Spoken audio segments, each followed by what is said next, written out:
আসসালামু আলাইকুম। SSC 26 batch. দেখো, দেখতে দেখতে তোমাদের বায়োলজিটা একদম শেষ হয়ে গেল। তো দেখো, আমাদের আজকে অধ্যায় হচ্ছে 13 অধ্যায়, জীবের পরিবেশ। তো এই অধ্যায়টা পড়লে তোমাদের বায়োলজিতে এমসিকিউ একদম শেষ হয়ে যাবে। তো তোমার এই অধ্যায় থেকে আমি এমসিকিউ গুলা দেওয়ার পরে তোমাদের যেতগুলো ক্লাস নিছি প্রায় হচ্ছে 3 থেকে 4 ঘন্টার একটা ক্লাস হবে। তো সবগুলো এমসিকিউ আমি একসাথে করে দেবো। তোমরা ওই একটা ক্লাস দেখে গেলেই দেখবা যে বায়োলজিতে ইনশাল্লাহ 25-এর ভেতরে তুমি 20+ মার্ক পেয়ে যাবা। ঠিক আছে, তো চলো আমরা শুরু করে দিই আজকের ক্লাসটা। তো দেখো, বলা হয়েছে কি 1 নম্বর এমসিকিউতে, নিচের কোনটি বিয়োজক? তো ভাই, বিয়োজক শব্দের অর্থটা তো আমাদের জানতে হবে।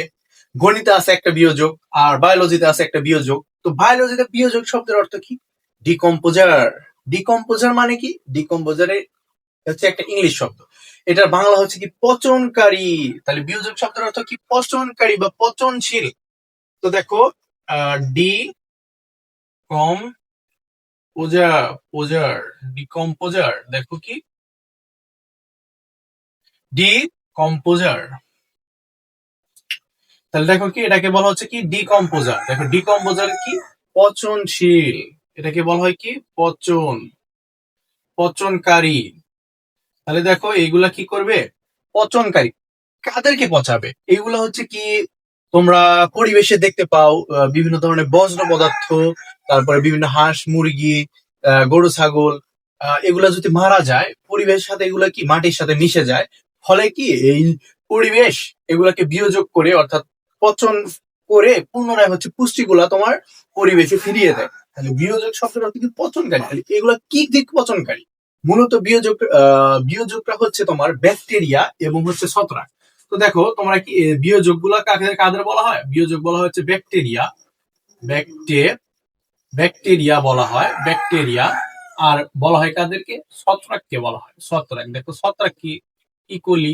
ইকোলি কি একটা ছত্রাক? তো দেখো, এখানে কি ছত্রাক বলা হয় কাদেরকে? ফানজি। ফানজি অর্থ কি? ছত্রাক।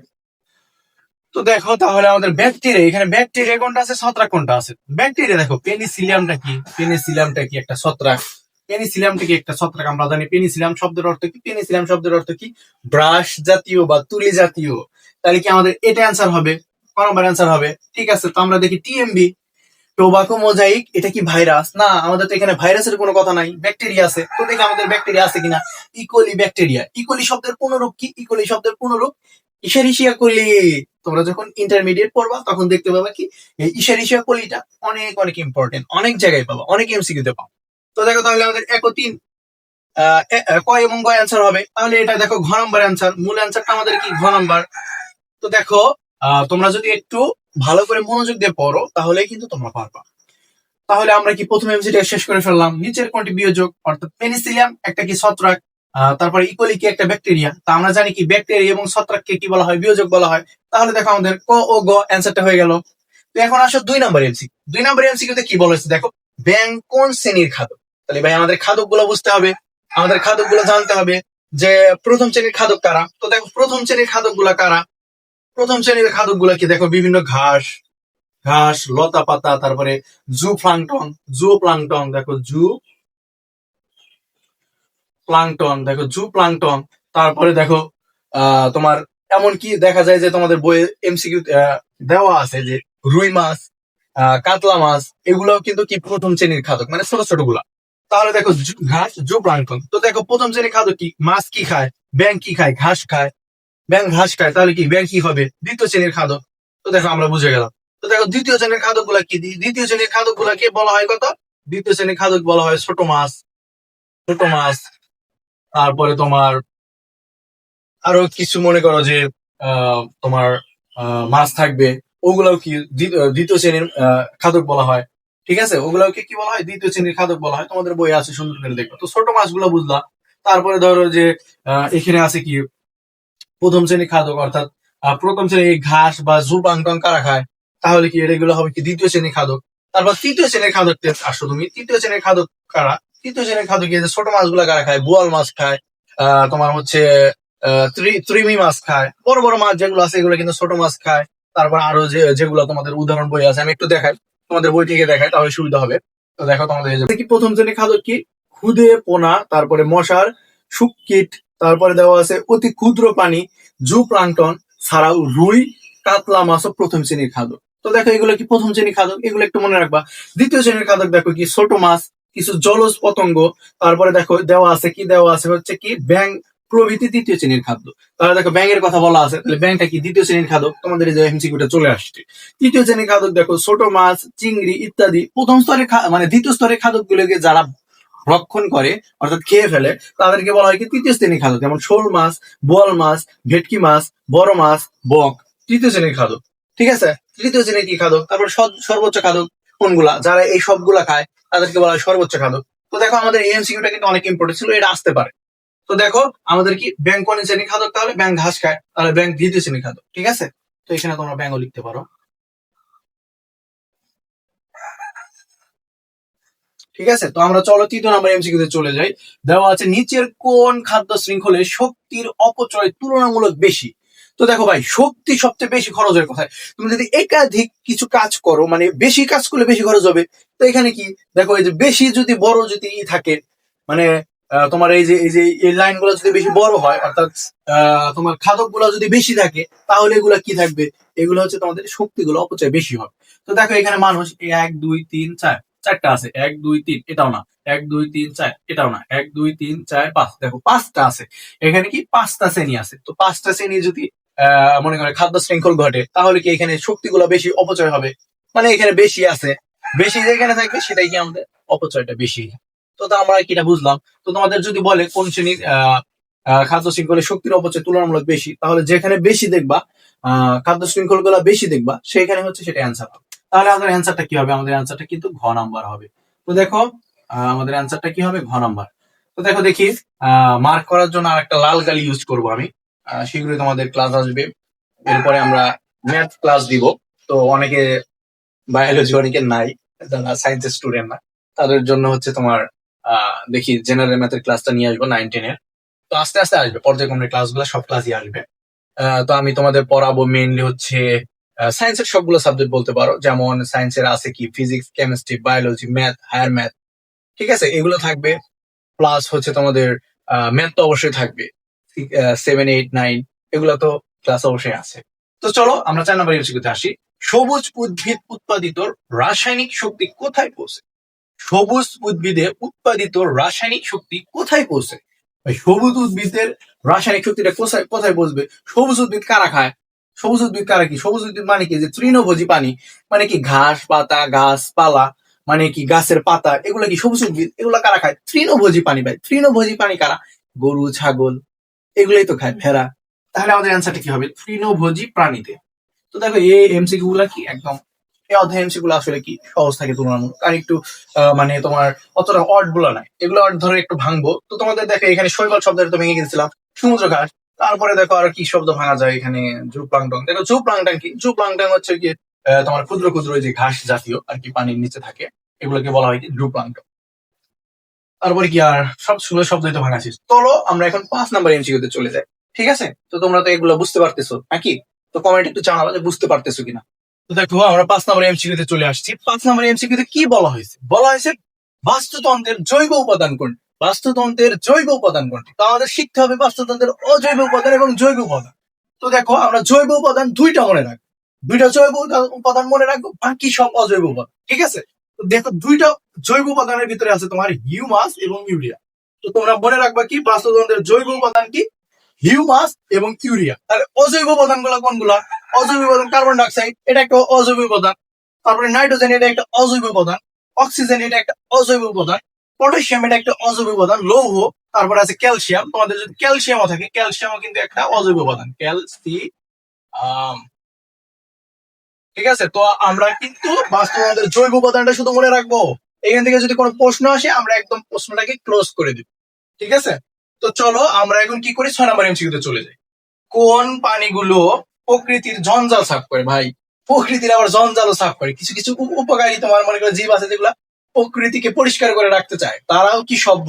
কিন্তু আমরা মানুষ দেখো অনেকেই কিন্তু এই পরিচ্ছন্নতা রাখি না। বুঝছো, আমাদের উচিত পরিষ্কার পরিচ্ছন্ন থাকা এবং আমাদের আশেপাশের জিনিসগুলো পরিষ্কার পরিচ্ছন্ন রাখা।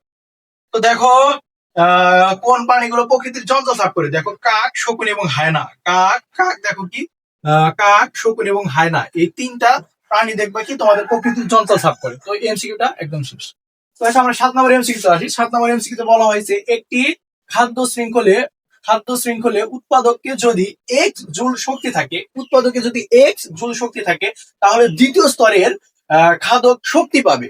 তাহলে প্রথমে কি ছিল? এক্স ছিল। তাহলে আমাদের এখানে অপচয় ঘটবে কত পার্সেন্ট? আমাদের অপচয় ঘটে, অর্থাৎ প্রথম খাদ্য শৃঙ্খল থেকে দ্বিতীয় শৃঙ্খলে খাদ্য যদি যায়, সেখানে শক্তির অপচয় ঘটে কত পার্সেন্ট? 90% অপচয় ঘটে। তাহলে আমাদের শক্তির অপচয় ঘটবে কত পার্সেন্ট? 90% কি হয়? 90% অপচয়। দেখো আমাদের কি হয়? শক্তির অপচয় ঘটে 90%। তাহলে আমাদের বাকি থাকবে 10%। তো এখানে কত? x/10 joule. তাহলে আমাদের শক্তি কি হবে? দ্বিতীয় স্তরের খাদক শক্তি পাবে কত? x/10 joule. বুঝতে পেরেছি? এটা সুন্দর একটা এমসিকিউ। তারপরে দেখো আমরা 8 নম্বর এমসিকিউ তে চলে যাই। 8 নম্বর এমসিকিউ তে কি বলা হয়েছে? একটি বড় আম গাছ কুমড়া গাছকে জড়িয়ে ধরে আছে।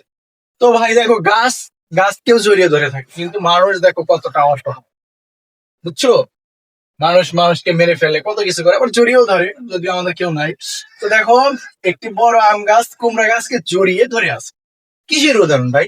একটা আম গাছকে কুমড়া গাছকে জড়িয়ে ধরে আছে। কুমড়া গাছটা কি করছে? ধরো যে আম গাছ তো দাঁড়াই আছে, কুমড়া গাছ ধরো যে তোমরা যদি কোনো জানালা না দাও, সেক্ষেত্রে একটা যদি আম গাছের গোড়ায় যদি কুমড়া গাছটা কারো, তো আম গাছকে কি করবে? সে বলবে যে তাহলে এটাই আমার লাঠি, এটাই আমার মানে উপরে ওঠার একটা আবাসস্থল হিসেবে সে মানে কি করবে, তোমার ব্যবহার করবে। তাহলে দেখো কি, আহ তুমি গাছটা কাটলা, গাছটা কি আস্তে আস্তে আস্তে আস্তে আম গাছ এটাকে ধরে ধরে এরকম পেঁচিয়ে পেঁচিয়ে জড়িয়ে ধরে ধরে উপরে উঠবে। আম গাছের কি কোনো ক্ষতি হচ্ছে? আম গাছ কি আম ধরে কি বন্ধ করে দিয়েছে? না। আম গাছ কি মরে যাইছে? তাহলে আম গাছ কি মরেও যায় না, আম গাছের কোনো ক্ষতি হয় না, আম ধরা বন্ধ হয় না। তাহলে এগুলা কি? তাহলে কি একটা জিনিস যদি তোমার উপকার পায় আর একটার কোনো ক্ষতি হচ্ছে না বা কোনো লাভও হচ্ছে না, আম গাছের কোনো লাভ হচ্ছে না, কোনো ক্ষতি হচ্ছে না, সেক্ষেত্রে তাকে বলা হয় কমন সিলিজম। কমন সিলিজম বা এটা কি পরের উপর আশ্রয় নিছে না, এটাকে পরাশ্রয়ী বলা হয়। তাহলে দেখো, পরের উপর আশ্রয় নিলে এটা কি? কমন সিলিজম বা পরাশ্রয়ী। দেখো, পরাশ্রয়ী,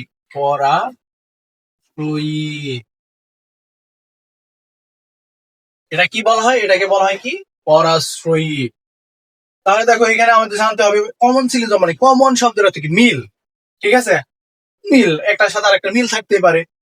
অর্থাৎ এখানে কি এটা পরের উপরে আশ্রয় নিছে, তার জন্য এটা কি আমাদের একটা আম গাছ যদি আর একটা কুমড়া গাছকে জড়িয়ে ধরে থাকে, তাহলে সেটা কি কমন সিরিজের উদাহরণ বা পরাশ্রয়ের উদাহরণ। তারপর দেখো আমরা ভেঙে দেই মিউচুয়ালিজম মানে কি। মিউচুয়ালিজম মানে কি? দেখো, মিউচুয়ালিজম মানে কি? মিউচুয়াল বা না, মিউচুয়াল হয়ে যাবে, মিউচুয়াল হয়ে যায়, মিলিত হয়ে যা। তার মানে কি দুইজনই উপকার পাবে, অর্থাৎ একটা জিনিস আর একটা জিনিসের দ্বারা কি উপকার পাবে। ঠিক আছে? দুইজনে কি সেম ভাবে উপকৃত হবে, সেটাকে বলা হয় কি? মিউচুয়ালিজম। বুঝছো? তারপর দেখো প্রতিযোগিতা। ভাই প্রতিযোগিতা কি? দেখো, একটা ছেলে যদি, ধরো দুইটা ছেলে যদি একটা মেয়েকে ভালোবাসে, সেক্ষেত্রে কি একটা প্রতিযোগিতা হয়, দেখি তাহলে আমি আগে প্রপোজ করবো, পরে প্রপোজ করবো, এরকম কিন্তু হয়, তাই না? গাছের ভিতরে তেমনই এরকম প্রতিযোগিতা ঘটে। ধরো যে ধান ক্ষেত আর একটা দেখো আগাছা, তো এগুলা কি আলো পুষ্টি পরিবেশের সবকিছু কি তারা গ্রহণ করে কি বলে যে আমি ধান ক্ষেত, আমিও বড় হবো, আমি আগাছা, আমিও বড় হবো। তাহলে দেখো এগুলো কিন্তু প্রতিযোগিতা থাকে, ধান ক্ষেত এবং কি যে আগাছার ভিতরে প্রতিযোগিতা ঘটে, তাহলে এগুলোকে বলা হয় প্রতিযোগিতা। তারপর দেখি অ্যান্টিবায়োসিস। অ্যান্টি শব্দের অর্থ কি? দেখো, অ্যান্টিবায়োটিক খাই না আমরা, অ্যান্টি শব্দের অর্থ বিরুদ্ধে। তোমরা দেখো অনেকে কিন্তু অ্যান্টিবায়োটিক ওষুধ খাও। জ্বর হলে কি, জ্বর যদি না সারে আমরা কি খাই? ভাই ডাক্তারের কাছে যাই, বলি ডাক্তার সাহেব আমাকে জ্বর তো সারে না, কি করতে হবে? ডাক্তার বলে অ্যান্টিবায়োটিক খাও। অ্যান্টি শব্দের অর্থ কি? বিরুদ্ধে। দেখো, অ্যান্টি শব্দের অর্থ কি? বিরুদ্ধে। তাহলে বায়ো শব্দের অর্থ কি আমরা জানি? বায়োলজি। বায়ো শব্দের অর্থ কি? জীবন, জীবন। আর শীত শব্দের অর্থ কি? আমরা জানি শীত শব্দের অর্থ বায়োলজিতে শীত শব্দের অর্থ প্রক্রিয়া, প্রক্রিয়া। তাহলে দেখো, বিরুদ্ধে কোন জীবের বিরুদ্ধে বা কোন জীবনের বিরুদ্ধে এটা কি করবে? বিরুদ্ধে কি করবে? একটা প্রক্রিয়া ঘটাবে। তাহলে দেখো, আমরা যখন অ্যান্টিবায়োটিক ওষুধ খাই, তখনই কি এটা আমাদের কি জ্বরের বিরুদ্ধে যায়? জ্বরের বিরুদ্ধে যায় এটা কি আমাদের কি করে? আমাদের রোগটাকে আস্তে আস্তে আস্তে আস্তে নির্মূল করে দেয়, আমরা সুস্থ হয়ে উঠি। তো যদিও অ্যান্টিবায়োটিক খেলে কি আমরা কিছুটা দুর্বল অনুভব করি, পরে যখন আমাদের শরীরটা আস্তে আস্তে সুস্থ হয়, তখন কি আমাদের শরীরের ভিতরে নানা রকম প্রক্রিয়া আছে, খাবার দাবার একটু ভালো করলে তখন আমাদের এটা কি আস্তে আস্তে কি আমরা কাটিয়ে উঠি। তাহলে দেখো, এটা কি কোন রোগ, অর্থাৎ কোনো কিছু যদি না সারে, ধরো যে একটা সাপ কামড় দিছে, তখন কি এই সাপের যে বিষ আছে না, এই বিষের বিরুদ্ধে একটা অ্যান্টিবায়োটিক দিতে হয়। বুঝছো? তাহলে দেখো, অ্যান্টিবায়োটিক কি? কোনো কিছুর বিরুদ্ধে একটা প্রক্রিয়া ঘটবে, এটা কি বলা হয়? অ্যান্টিবায়োটিক। তাহলে দেখো, এই যে ছত্রাক অর্থাৎ পেনিসিলিয়াম, পেনিসিলিয়াম গুলো অনেক সময় দেখো পেনিসিলিন নামের এই যে ব্যাকটেরিয়া এগুলোর বিরুদ্ধে কি কাজ করে। তাহলে দেখো আমরা কিন্তু অনেক বেশি ব্যাখ্যা করলাম, এত ব্যাখ্যার দরকার নাই। তাহলে দেখো আম গাছ কুমড়া গাছকে জড়িয়ে ধরে আছে, অর্থাৎ কোনো গাছের ক্ষতি হচ্ছে না, শুধু কুমড়া গাছ লাভবান হচ্ছে, তার জন্য এটাকে বলা হয় কমন সিলিন। তো চলো আমরা 9 নম্বর এমসিকিউ তে। তো দেখো 9 নম্বর এমসিকিউ তে কি বলা হয়েছে, 9 নম্বর এমসিকিউ তে বলা হয়েছে কোনটির মিথস্ক্রিয়ায় উভয়ই উপকৃত হয়।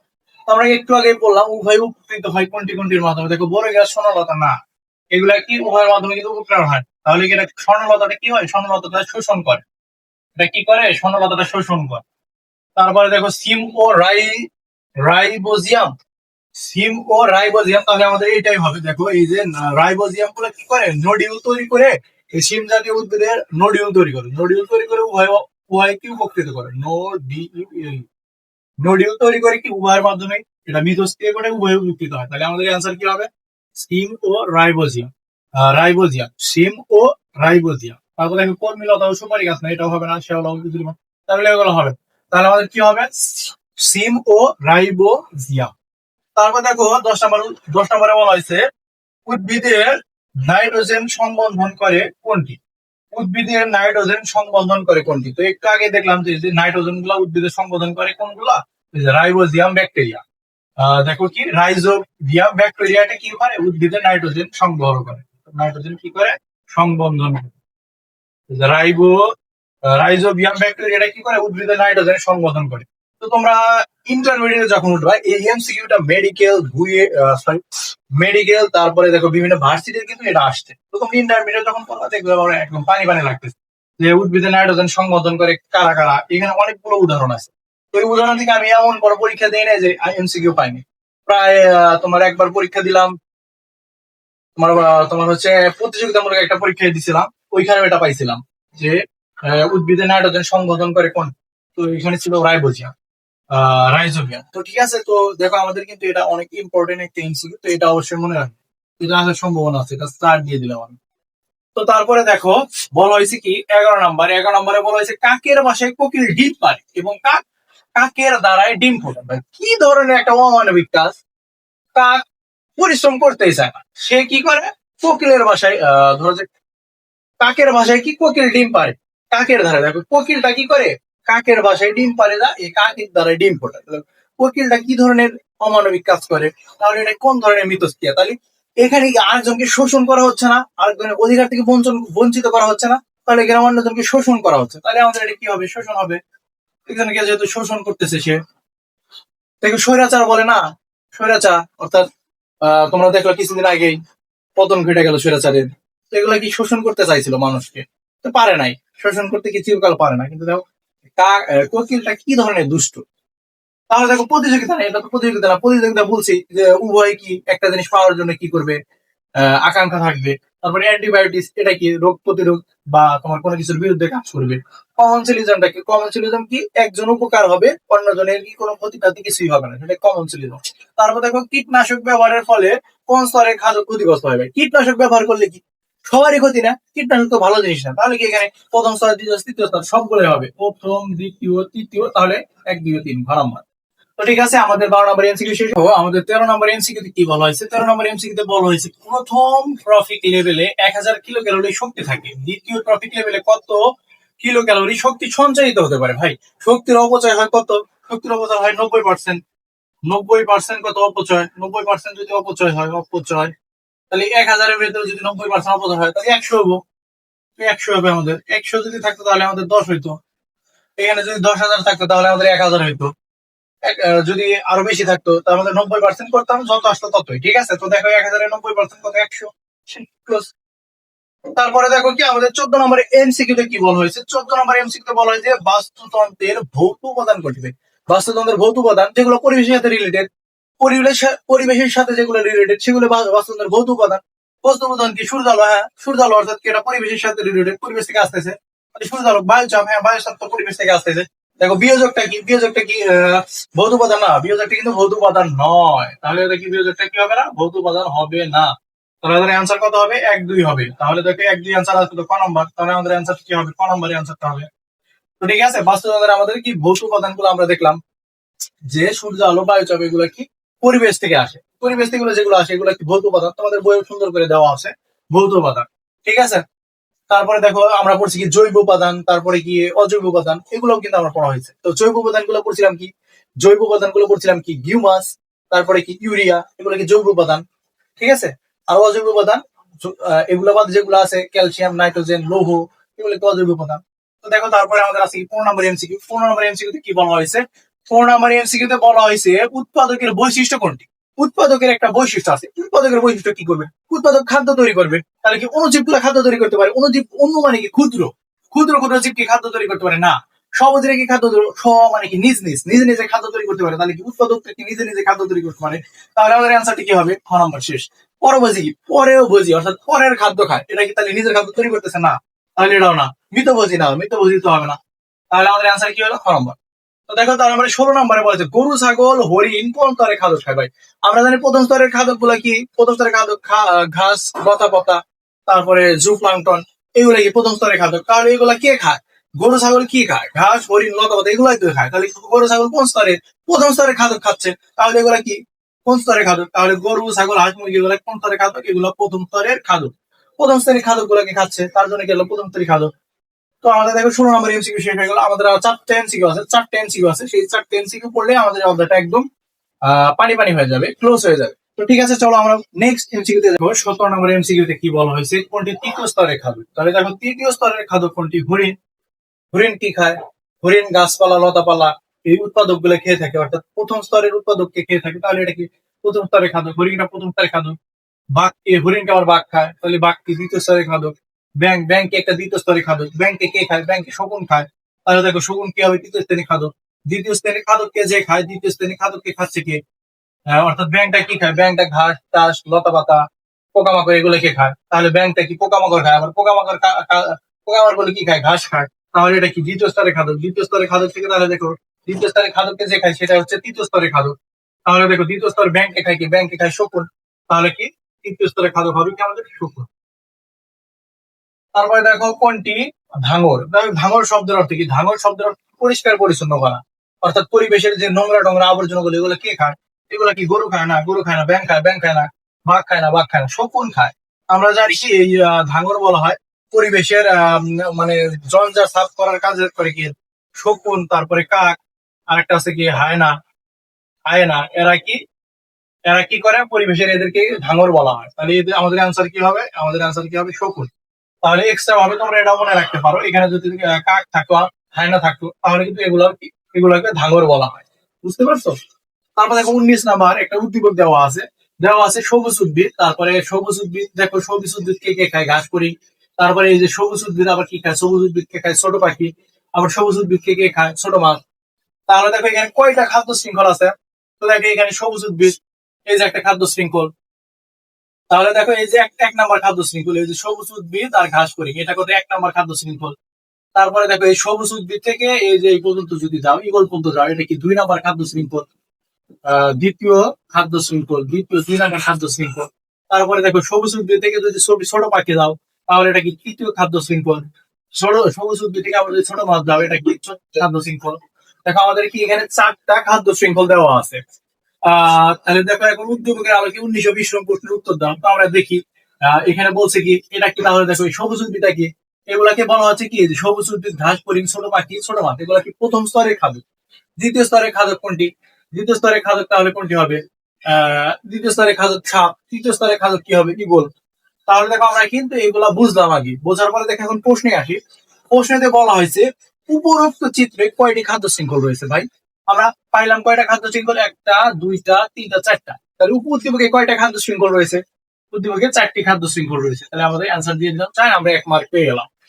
তারপরে দেখো উদ্দীপকের আলোকে দ্বিতীয় স্তরের খাদ্য কোনটি। তাহলে উদ্দীপকের আলোকে দ্বিতীয় স্তরের খাদ্য কোনটি, আমরা জানি প্রথম স্তরের খাদ্য কোনটি, সবুজ উদ্ভিদ, যে ঘাস করি, এই ছোট মাছ, এগুলাকে বলা হচ্ছে কি প্রথম স্তরের খাদ্য, প্রথম স্তরের খাদ্য। তাহলে দ্বিতীয় স্তর কি হবে, এগুলাকে খায় কি সাপ। তাহলে সাপটা হবে কি দ্বিতীয় স্তরের খাদ্য, সাপটা কি হবে দ্বিতীয় স্তরের খাদ্য। তাহলে বলতে উদ্দীপকের দ্বিতীয় স্তরের খাদ্য কোনটি, সাপ। তাহলে আমাদের অ্যান্সার কি হবে, খ। দেখো খ কিন্তু অ্যান্সার হলো। তাহলে দেখি এরই মাধ্যমে তোমাদের জীববিজ্ঞানটা শেষ হয়ে গেল। এসএসসি জীববিজ্ঞান, যেটা হচ্ছে তোমার 26 সালে তোমার পরীক্ষা দিবা, তোমাদের মেবি পরীক্ষা 20 তারিখে বায়োলজিটা।